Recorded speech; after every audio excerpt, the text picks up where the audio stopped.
Comment utiliser SketchUp pour la conception de meubles, c'est ce que tu vas apprendre dans cette série de 2 vidéos. J'utilise un iPad, mais sache que si tu es sur PC, Mac ou si tu utilises la version web de SketchUp, tu peux aussi suivre ce tuto parce que je vais utiliser des fonctionnalités qui sont similaires. Reste bien jusqu'à la fin de cette vidéo car je vais te montrer comment utiliser de manière efficace les guides, les composants et les groupes dans SketchUp qui sont des notions fondamentales.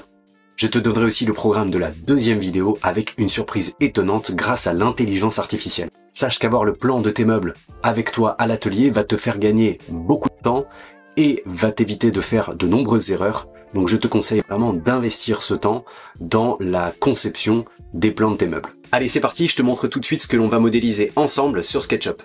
Une banquette faite de caissons Ikea et entourée de contreplaqués à fabriquer soi-même. Des coussins ronds posés sur le dessus pour une assise confortable. Donc je te montrerai également dans cette vidéo comment faire des pièces cylindriques sur SketchUp parce que c'est pas forcément le plus simple. Alors, comme tu peux le voir, c'est vraiment un design simple, épuré, qui va facilement s'intégrer dans ton intérieur et qui permet également donc de s'asseoir jusqu'à 5 personnes, mais également de ranger différentes choses dans ces tiroirs. Donc tu vas vraiment optimiser ton espace si tu as envie d'optimiser ton espace. Donc c'est à la fois un élément design et vraiment pratique. C'est vraiment un super projet à réaliser. Et c'est également un très bon sujet pour apprendre les fondamentaux sur SketchUp. Donc on va dessiner ça ensemble et pas à pas. Et je vais te montrer au fur et à mesure comment utiliser SketchUp de la bonne manière. Allez, accroche-toi bien, on va aller à l'essentiel sur SketchUp et ça va te permettre d'éviter des erreurs de débutants et de galérer de nombreuses heures sur SketchUp parce que parfois quand on comprend pas la philosophie, on peut vraiment y passer beaucoup de temps. Allez, c'est parti. Donc tu crées un nouveau projet et je te propose d'utiliser les centimètres comme unité de mesure. Tu cliques sur créer nouveau et la première étape, on va modéliser un caisson Ikea. Et si tu le souhaites, tu peux télécharger le document PDF de la banquette avec les dimensions et les instructions pour faciliter le suivi de ce tuto. Je t'envoie aussi le fichier SketchUp que j'ai modélisé, le lien est dans la description de la vidéo. Alors on va tout de suite commencer à modéliser les différentes parties du caisson. Comme tu peux le voir, il y a un panneau au-dessus, un panneau à gauche, un panneau droite, la porte, le fond, et puis le panneau du dessous, et il y a 4 petits pieds qui permettent d'ajuster la hauteur du caisson. Donc on va commencer tout simplement par le panneau du dessous. Donc comme tu peux le voir dans le PDF, je t'ai mis en fait toutes les dimensions et on va pouvoir facilement repérer ici le premier panneau 60 par 40. Allez, on retourne sur SketchUp. Et la première étape pour modéliser, je te conseille en fait d'utiliser des guides. Donc les guides, c'est ce que tu vas retrouver avec l'outil Maître. Je te conseille aussi de prendre l'habitude d'utiliser des raccourcis clavier, comme par exemple ici tu vois lorsque tu passes ta souris sur la fonction Maître, SketchUp te met entre parenthèses le raccourci clavier. Pourquoi je te conseille d'utiliser des raccourcis clavier? Tout simplement parce que tu vas éviter de nombreux déplacements de la souris sur ton écran et ça va te faire gagner beaucoup de temps. Exemple, si je veux activer du coup la fonction Maître, j'appuie tout simplement sur la touche T du clavier et comme tu peux le voir, elle vient de s'activer. Cette fonction, elle est vraiment géniale. En fait, tu vas pouvoir créer des lignes de construction, donc qui ne seront pas modélisées en 3 dimensions, mais qui vont te permettre de dessiner dessus. Donc, par exemple, tu vas cliquer sur l'axe rouge, et si tu déplaces ta souris, tu peux voir qu'il est en train de créer une ligne parallèle. Il te suffit ensuite de renseigner donc la profondeur, qui pour nous, du coup, est 40 cm, et d'appuyer sur Entrée. Et automatiquement, tu sais que là, tu vois qu'il vient d'ajuster en fait la position, tu sais que tu es forcément à 40 cm. On va faire la même chose en cliquant sur l'axe vert, et cette fois-ci, on va renseigner 60 et Entrée. Alors à ce stade, je vais aussi te montrer comment te déplacer dans l'environnement 3D de SketchUp. Donc c'est très simple, en fait il te suffit d'appuyer sur la molette de la souris pour te déplacer en rotation en 3 dimensions. Tu peux rouler la molette pour zoomer ou dézoomer, en pensant bien évidemment avant à positionner le curseur de ta souris à l'endroit où tu souhaites zoomer. Exemple, si je souhaite zoomer ici dans cet angle, je place mon curseur et je roule la molette. Idem en sens inverse. Et si tu souhaites te déplacer en translation, tu appuies sur la touche majuscule et tu appuies sur la souris et là tu glisses ta souris pour te déplacer en translation. Voilà, ça c'est vraiment les éléments indispensables pour pouvoir te déplacer dans l'environnement 3D de SketchUp. Ensuite, on va modéliser en fait la première surface de notre dessous de caisson. Donc pour cela, je te propose d'utiliser l'outil rectangle avec la touche R du clavier. Et là, c'est très simple, il te suffit en fait de tracer la diagonale du rectangle. Donc soit tu pars de cet angle-là pour aller vers cet angle-là, mais tu peux également de cet angle-là vers cet angle-là. En fait, toutes les diagonales vont fonctionner. Donc peu importe, tu choisis une de tes diagonales et tu vas voir de toute façon qu'il y a une accroche automatique vers les angles. Je fais un premier clic, je fais un deuxième clic et je vois que le rectangle est dessiné. Chose très importante aussi sur SketchUp, je te conseille d'utiliser la barre espace. Par exemple ici tu vois que tu es encore sur la fonction rectangle. On le voit parce que l'icône est activée et au bout de ma souris, j'ai un petit rectangle de dessiné. Donc pour quitter cette fonction, tu peux simplement utiliser sur la barre espace. Ça te permet de revenir sur la fonction de base dans SketchUp qui est la fonction sélection. Au moins ça t'évite de dessiner des rectangles partout et ça va être beaucoup plus simple. L'étape d'après, eh bien, ça va être d'ajouter du volume. Et ça, c'est vraiment la philosophie de modélisation dans SketchUp. On va dessiner des formes 2D et on va rajouter du volume en tirant sur une surface. Pour tirer sur une surface, je sélectionne la surface ici du rectangle, j'appuie sur P ou je viens chercher la fameuse fonction pousser-tirer de SketchUp et je clique une fois sur la surface, je glisse la souris et on voit que la matière se crée. Tout simplement, je peux aller dans un sens, je peux aller dans l'autre. Si je veux renseigner une dimension précise, et là je regarde sur le plan PDF, je vois que j'ai une dimension de 3 cm, et bien j'appuie tout simplement 3 cm, enfin je saisis 3 cm au clavier, je fais entrer, et j'ai réalisé la première partie du caisson. Donc là vous pouvez admirer bien sûr votre première partie de caisson. Ensuite, on va pas s'arrêter en si bon chemin, on va faire quelque chose de très important sur SketchUp. Écoute-moi bien parce que là c'est une erreur vraiment de débutant. Souvent, on modélise et on s'arrête là. Et puis on va s'apercevoir que lorsqu'on dessine par-dessus ou qu'on veut par exemple déplacer, je vais te montrer après comment déplacer cet élément, eh bien c'est pas si simple parce que là SketchUp commence à faire un petit peu des choses assez étranges, comme tu peux le voir. Donc la première grande étape, une fois que tu as modélisé une partie de ton meuble, une pièce de ton meuble, c'est de créer soit un groupe, soit un composant. Donc je vais déjà t'apprendre à créer des groupes. Les groupes, ça va te permettre d'unifier en fait cet ensemble-là et de faire en sorte qu'il ne soit plus qu'un. Comme ça, si tu veux le déplacer, eh bien tu pourras facilement le déplacer et surtout ce que tu vas rajouter en modélisation par la suite ne va pas interférer avec ce premier volume. C'est une notion fondamentale dans SketchUp. Comment faire un groupe? Très simple, il faut déjà tout sélectionner. Pour sélectionner dans SketchUp, je fais un clic, je sélectionne le premier élément, c'est-à-dire ici en l'occurrence ma surface. Si par exemple je vois que je clique sur l'arête, il va uniquement sélectionner l'arête. Maintenant, si je fais un double clic sur la surface, il va sélectionner la surface plus les 4 lignes. Et si je fais 3 clics, il va sélectionner l'ensemble du volume. Ça, c'est ce qui m'intéresse pour créer le groupe, puisque je veux intégrer dans le groupe l'ensemble de mon prisme. Une fois que j'ai fait cela, eh bien, soit je fais un clic droit si tu es sur PC, si tu es sur la version iPad, eh bien ici tu as directement des boutons groupés, ou alors l'équivalent du clic droit ici, créer un groupe. Tout ça, ça fonctionne. Et tu peux observer maintenant que si tu sélectionnes ton ensemble, eh bien il va prendre effectivement l'ensemble. Et que si je cherche à le déplacer, eh bien il va se déplacer de manière uniforme. Donc ça c'est fondamental. Dès que tu as terminé une pièce sur SketchUp, tu crées à minimum un groupe pour pouvoir l'unifier. Ensuite, on va modéliser du coup les panneaux latéraux. Donc pour cela, eh bien c'est le même principe, on va utiliser l'outil mètre qui va nous permettre de faire un guide. Et là, je vais cliquer sur l'axe bleu et regardez, je vais vous montrer une nouvelle chose. Vous allez tout simplement aller, hop, ici, vous accrocher dans l'angle. J'ai même pas cliqué, hein, mais je vois qu'automatiquement il y a une aimantation et je clique. Donc là, il a créé un trait de construction parallèle à mon axe bleu et qui passe par l'extrémité ici de ce sommet. Donc ça c'est parfait, il me reste uniquement maintenant à décaler un trait par rapport à cet axe-là et de renseigner la hauteur de la pièce qui est de 31 mm si tu suis sur le plan.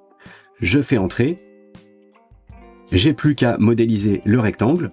Encore une fois, il me suffit de tracer la diagonale, peu importe la diagonale, tu prends celle qui te fait plaisir. Tu sélectionnes cet élément, tu appuies sur P Et là, tu vas renseigner la profondeur vers l'intérieur qui va être de 2 cm. Je saisis 2 au clavier, j'appuie sur Entrée et c'est terminé. J'appuie sur la barre espace pour quitter la fonction rectangle. Je fais 3 clics sur le volume et je crée un groupe.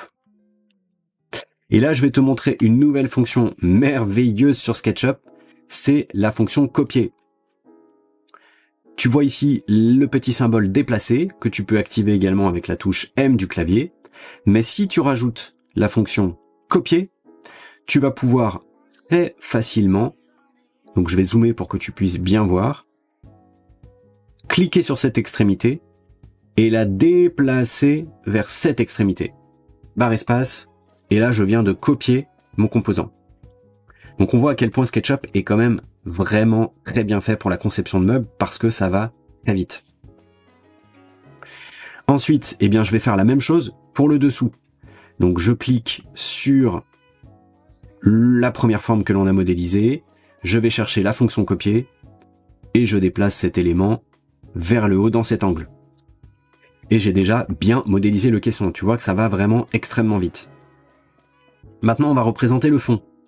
Alors, autre avantage de SketchUp, c'est qu'on a une belle vue en perspective par défaut, et ça c'est vraiment pratique parce que ça te permet d'aller chercher des angles que tu ne pourrais pas voir si tu étais vraiment en projection parallèle. Donc là, je vais pouvoir du coup très facilement réactiver la fonction rectangle, j'ai pas besoin de faire de guide, je vais simplement accrocher ici les extrémités, et j'ai déjà modélisé le rectangle que je n'ai plus qu'à sélectionner, et pour pousser-tirer, je glisse un petit peu vers l'intérieur, je saisis la valeur que tu peux trouver sur le PDF, 0,5, entrée et terminé. J'ai modélisé ici la base du caisson. Alors ensuite, on va aller modéliser les patins ronds qui sont sur le dessous. Alors ce sont des patins cylindriques qui font 1 cm d'épaisseur. Tout simplement, ce qu'on va faire, on va créer avec l'outil mètre des lignes de construction et on va les placer telles que indiquées sur le plan. Donc à 5 cm de chaque côté. Je zoome pour que tu puisses bien voir et on va utiliser l'outil cercle que tu peux aussi activer avec la touche C.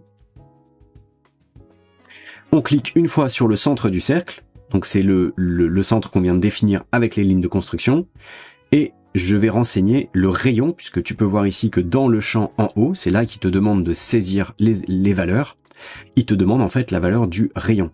Donc là, je vais saisir 1,5, entrée, et j'ai modélisé le cercle. C'est le même principe que ce qu'on a vu depuis le début. On sélectionne la surface, on appuie sur P, on renseigne la valeur 1 cm, et on a créé le patin. Je vais cliquer 3 fois dessus, et créer un groupe. Alors ensuite, pareil, tu as simplement besoin de le copier et de le déplacer aux différentes extrémités. Alors tu peux t'aider de l'outil mètre, donc 5 et 5. Avec la même technique que tout à l'heure, eh bien je te propose de créer 4 patins ici pour le caisson. Une fois que tu as réalisé ces patins, en fait ces patins du coup sont en dessous de l'axe rouge, donc du sol. On va considérer ici que le trait rouge représente le sol, donc on va devoir déplacer l'ensemble de 1 cm vers le haut. Alors pour ce faire, déjà, la première étape, je te propose tout simplement de supprimer les guides.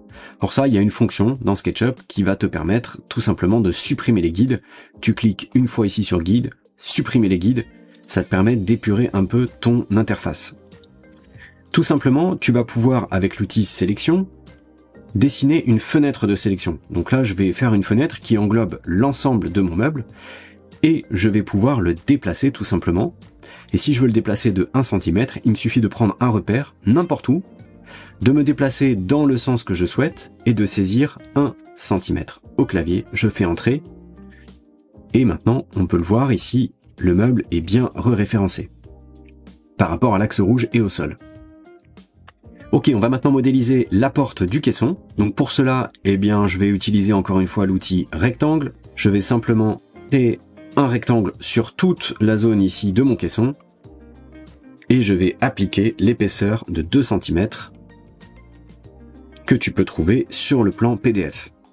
Puis je vais te montrer une Petite subtilité, on va ajouter un détail sur cette porte, c'est un rayon à chaque extrémité, comme ça, à chaque côté. Donc pour dessiner un rayon sur SketchUp, je te propose dans un premier temps de suffisamment zoomer sur la surface pour que tu sois à l'aise.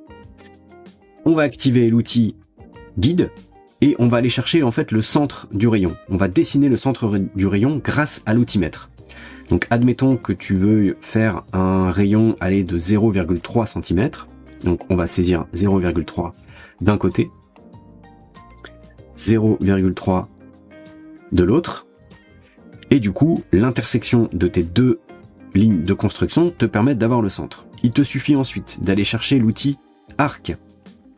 Si tu ne le trouves pas, tu peux cliquer ici sur les trois petits points pour aller chercher l'outil arc qui va se trouver ici. Et tout simplement, tu vas cliquer d'abord sur le centre, sur une des extrémités, puis sur l'autre extrémité. Et comme tu peux le voir, SketchUp ici vient de dessiner un arc. Autre avantage, il a fait un arc, mais si tu cliques d'un côté de la surface ou de l'autre, tu vas t'apercevoir qu'il a divisé en fait la surface en deux parties. Si tu appuies sur la touche P de ton clavier pour activer la fonction pousser-tirer, tu vas t'apercevoir que cette fonction te permet aussi d'enlever de la matière. Donc là, je vais tout simplement descendre ma souris jusqu'à aller jusqu'à la référence ici, qui est en fait le bas de la porte. Je clique et SketchUp a enlevé toute la matière et m'a fait un très joli rayon. Alors je te laisse faire la même chose de l'autre côté. Voilà, alors normalement maintenant tu as fait le deuxième rayon. N'oublie pas de créer le groupe pour la porte. Et ce que je te propose maintenant, c'est de dupliquer ce caisson. On va le dupliquer en fait 4 fois. Alors pour faire cela, on va d'abord, tant qu'à faire, créer un composant. Quelle est la différence entre un groupe et un composant? Jusqu'à maintenant, je t'ai fait créer des groupes sur les différents éléments du caisson. Un composant en fait va déjà, on va lui donner un nom. Il va vraiment avoir une identité. Et si tu dupliques ton composant et que tu appliques une modification sur l'un des composants, tous les autres composants dupliqués auront cette même modification. Donc ça peut être vraiment intéressant aussi comme concept. Je te montre comment ça fonctionne. On va faire une grande sélection. On va cliquer ici sur créer un composant et on va l'appeler par exemple, caisson. Je clique sur créer. Et mon composant est créé. Maintenant, je vais le dupliquer. Donc, j'active la fonction déplacer, copier. Je vais aller vers l'arrière puisque j'ai des angles qui sont parfaitement droits. Je vais cliquer sur cette extrémité et je vais tout simplement déplacer mon curseur vers cette extrémité et je vois bien qu'ici, j'ai fait une copie. Pour te montrer le fonctionnement du composant, tu n'es pas obligé de le faire, mais tu peux expérimenter si tu le souhaites. Je vais double-cliquer sur cette fonction, double-cliquer sur cette surface pour essayer de la modifier. Et là, je vois bien que si je modifie un des composants, l'autre suit aussi. Donc ça te permet de faire des modifications en masse lorsque tu as des composants qui doivent être similaires. Allez, je copie encore une fois les autres caissons.